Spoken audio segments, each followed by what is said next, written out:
జరగండి జరగండి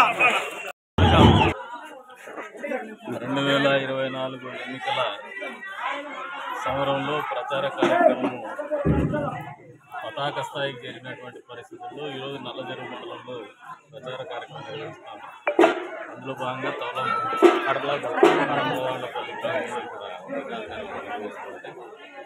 వీళ్ళందరి ఉత్సాహం, పేదవాళ్ళ ఉత్సాహం పెద్ద ఎత్తున. ధనికులు ఏ రకంగా ఆలోచన చేస్తారు కానీ నిజంగా జగన్మోహన్ రెడ్డి చెప్పినట్టు క్లాస్ వార్ అయితే జరుగుతుంది.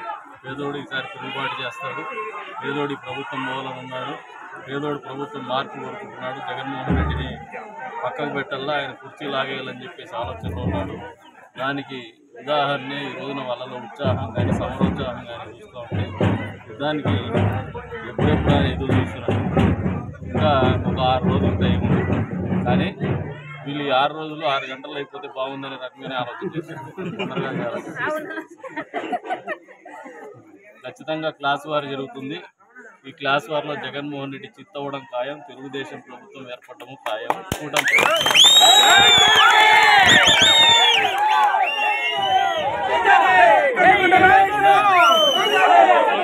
ఈరోజు జగన్మోహన్ రెడ్డి పదే పదే ల్యాండ్ టైటిలింగ్ సమర్థించారు. ఊరు బిడ్డను తండ్రి పేరు మారిస్తే ఏ రకంగా ఉంటుందో ఆ రకంగా ఊర్లో వాళ్ళ ఆస్తుల మీద ఈయన ఫోటోలు ఇక్కడ కనివిని ఎరగని వింత ఒరిజినల్స్ ఆయన దగ్గర పెట్టుకుంటాడు. అంటే ఇప్పుడు ఈయన ఉదాహరణ కానీ మామూలుగా నేను ఎప్పుడు చెప్తా ఉంటే ఈయన కడుపు నిండుకుందాం కానీ కళ్ళు నిండమని చెప్పేసి ఈయన కనుచూపు మేరలో అంతా కబ్జాలు చేసుకొని కూర్చున్నాడు. ఇంకా ప్రైవేట్ ఆస్తులకు మొదలుపెట్టినాడు, ప్రజల ఆస్తుల్ని మొదలు పెడతాను. ఈ ల్యాండ్ టైటిలింగ్ యాక్ట్ అనేది పేదవాళ్ళ కడుపు కొట్టడం కాదు, ప్రజలకు కడుపు కొట్టడమే కాదు, ప్రజల ఆస్తులతో చెలగాట పడటమే కాదు, అడ్వకేట్ల జీవితాలతో కూడా చెలగాట మాడేటువంటి పరిస్థితి లేకపోతుంది. కాబట్టి అడ్వకేట్లు కూడా జూనియర్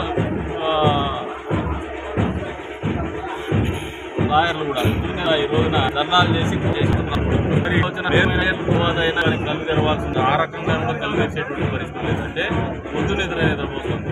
ఖచ్చితంగా ఈ ముద్దు నిద్ర నుంచి ఎగిసి తన్ని మరీ లేపుతారు ప్రజానీకం.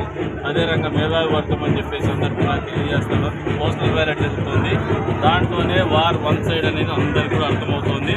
వచ్చే రోజుల్లో జగన్మోహన్ రెడ్డికి ఏ ఎన్నికల్లో పోటీ చేసినా కూడా ప్రజలు డిపాజిట్ చేసేది కళ్ళంతా ఇవ్వడం అనేది వాస్తవం అని చెప్పేసి కూడా తెలియజేస్తాను.